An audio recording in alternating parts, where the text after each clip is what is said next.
everybody, it's me. It's your favorite frog here with a spoiler. I can't say spoiler free because we actually are going live before the show airs. So, for those of you who don't want to be spoiled, watch us after the show airs tonight. Because this is episode 2 of the final season of The Walking Dead. And to join me, I somehow... Daryl! Daryl! Daryl, where are you, Daryl? Daryl! Yeah, Froggie? Papa T, can you hear me? Yeah. Can you hear me, Wog? I hear You're you over right the mic. there. I hear you over the earpiece. I sent you out to go look for Daryl. Daryl is actually missing in this episode. He was missing the part 1. He ran away. So I sent you out into the sewers to look for him. I know, and it's so gross down here. My feet are soaked. You ruined my shoes, Froggie. Actually, not. I haven't ruined your shoes. The people who poop in the sewer have ruined your shoes. That's a lot of people. That's a good point. You don't use a toilet, do you? You No, monster. no, I use the grass. Anyway, yeah.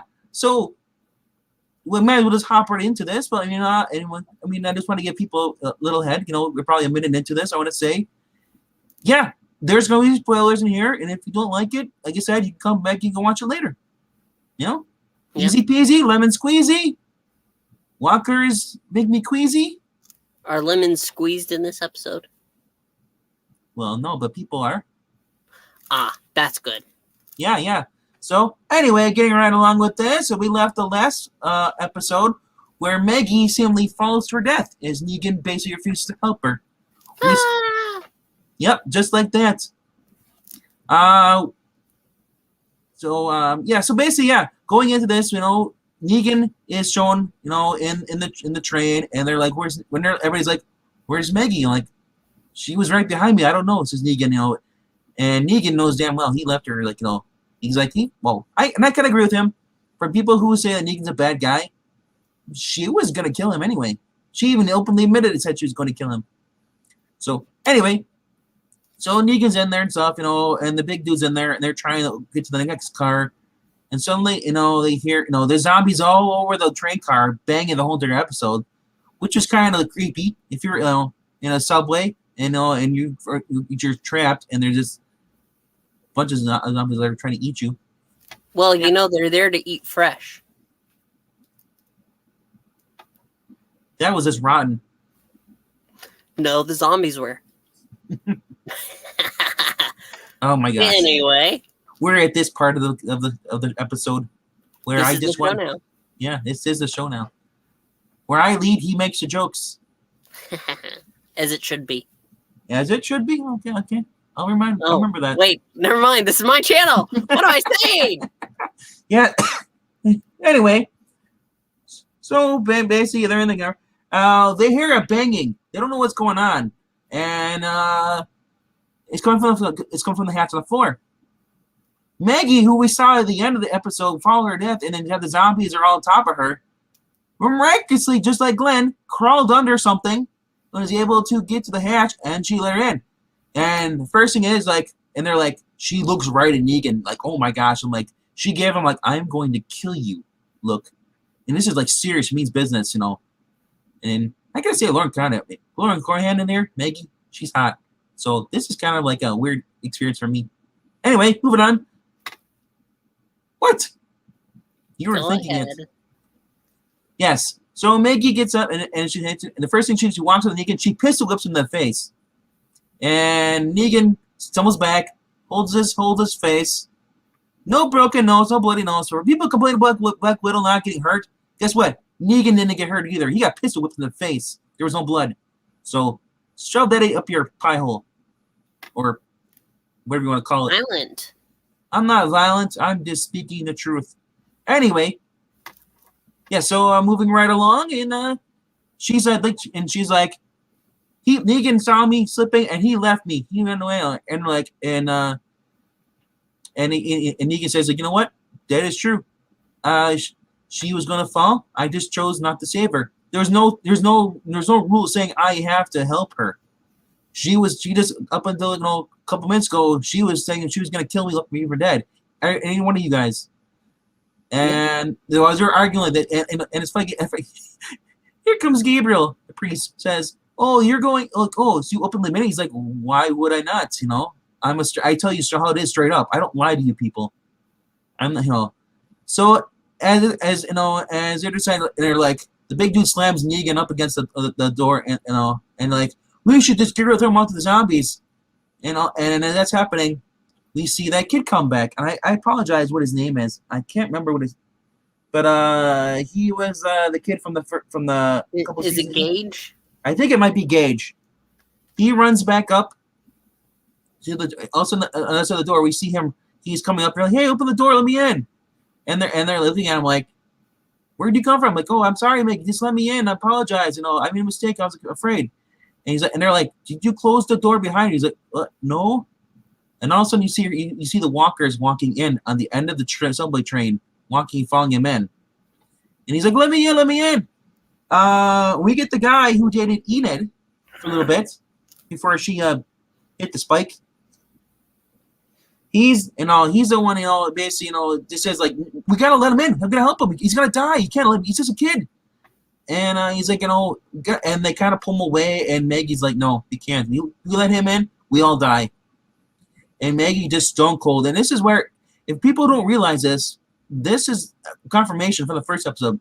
They're making Negan to be the good guy in this, almost like they want him to be the Rick. And I pointed this out before. Rick in The Walking Dead was a likable guy. Negan was a dick, but Negan was just like Rick, but he took it a step further.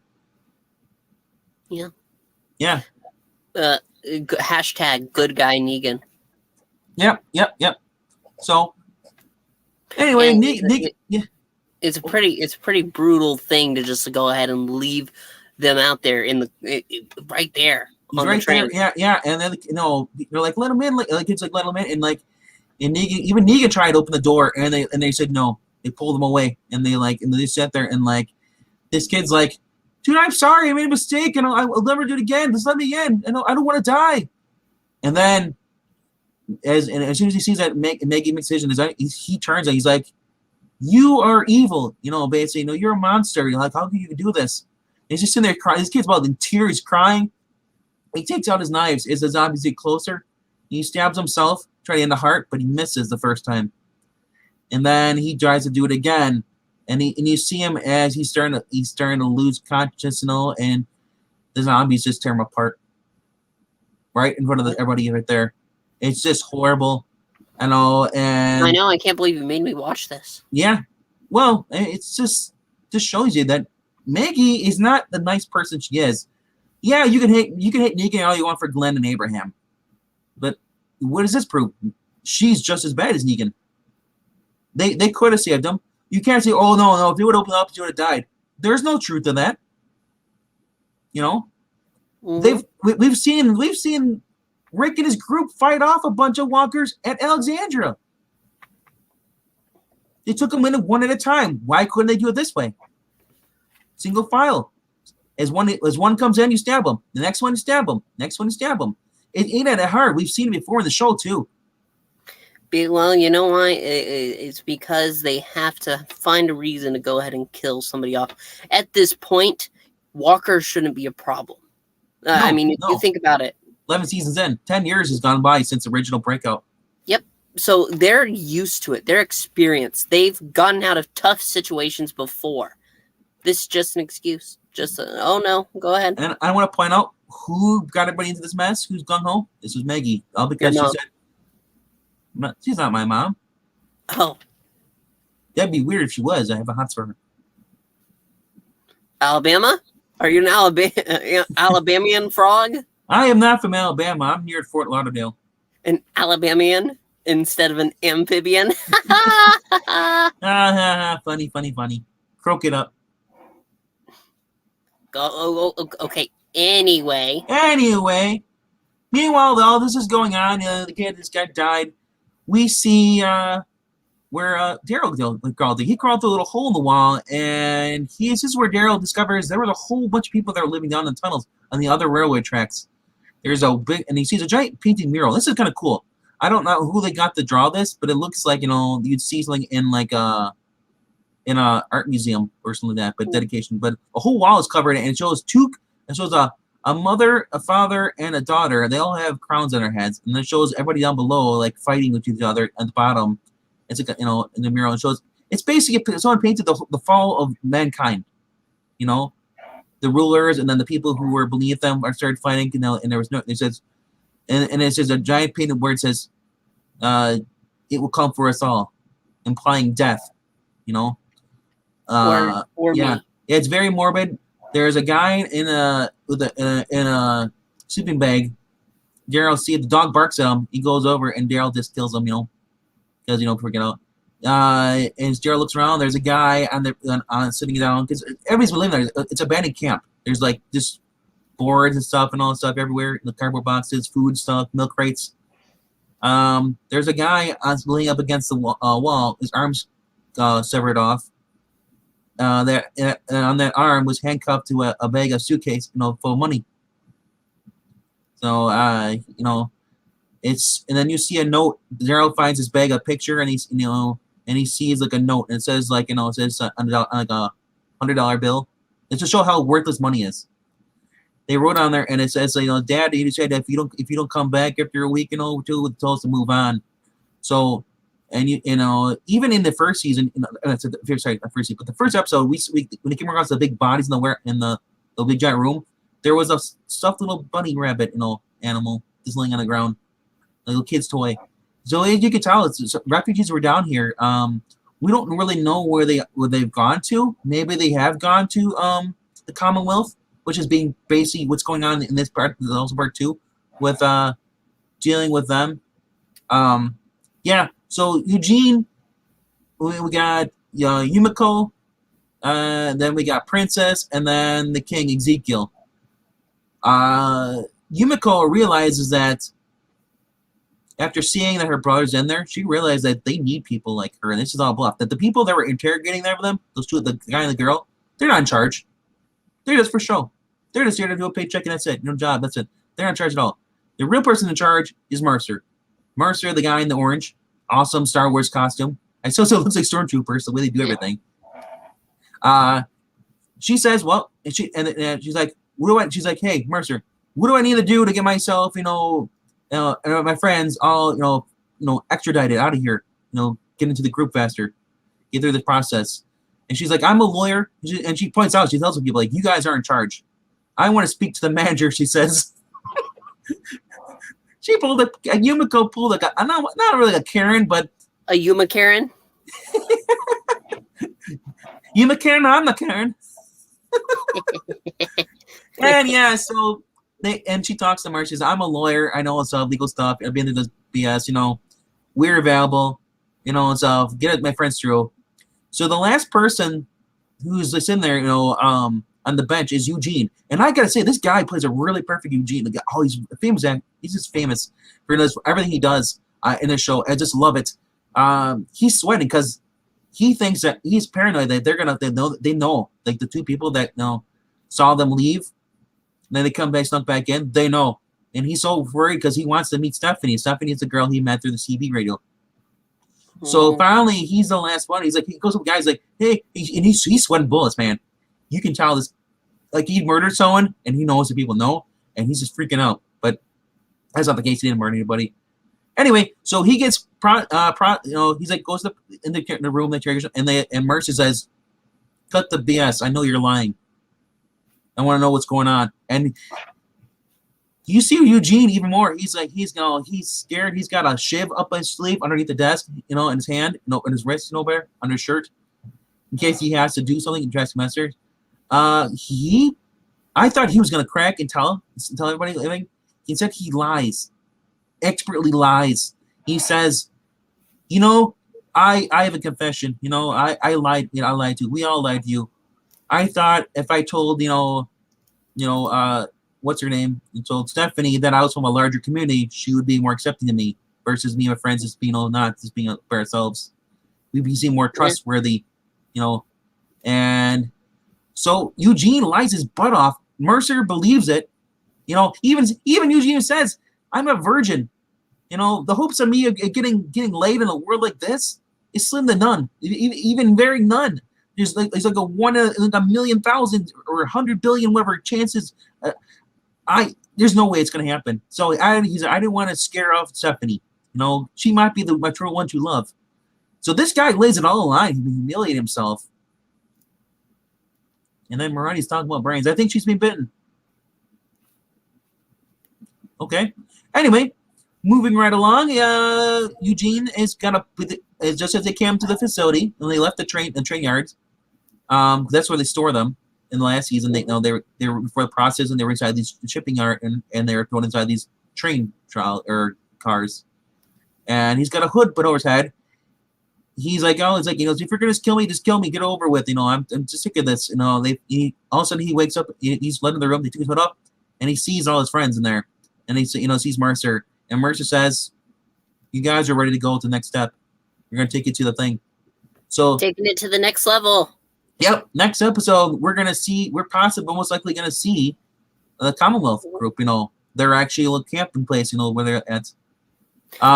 Where do you think this next episode's going to go? Well, since we're about done now. We're almost to the end. There's still a couple more things. Okay. But getting back to we get to Daryl. Daryl is all right, Daryl. Daryl, where are you, Daryl? Yeah, you're supposed to be looking for him. I'm sorry to say this, but you might be on your own. We knew this when I sent you out, or at least I knew this. So, what's that? Oh. What? I gotta get out of here. Hurry! You'll be fine. Hurry. Okay. The last thing is Daryl went off looking for his dog. His dog ran off. And as they went through. While Daryl was in the camp there, all of a sudden he hears more zombies, and he sees one of the older guy that ran away with the Gage, took their supplies. He's holding his head. He's he's bleeding. He must have hit his head, slipped, fall. He's like, "I'm sorry. Here's some clips. I know we lost the bag of ammo, but here's some clips and rounds." And he's like, Daryl's like, okay. And Daryl helps him out, and then we flash back to the train. The zombies are now pushing that door down. The kid that was left to die, he's now a zombie, bang on the door. Maggie is telling the reason, because the kid, there was another guy, he's a guy who used to date Enid. I apologize, I'll probably remember his name after this. He basically said that was the horrible way to die. He didn't deserve that. And Maggie's like, well, as they sit down, she's on the chair. I'll tell you what, there are worse ways to die. I came across a guy. With me, little baby Herschel, we were still starving. We came across this guy. He said I got food to make his place. They go with them.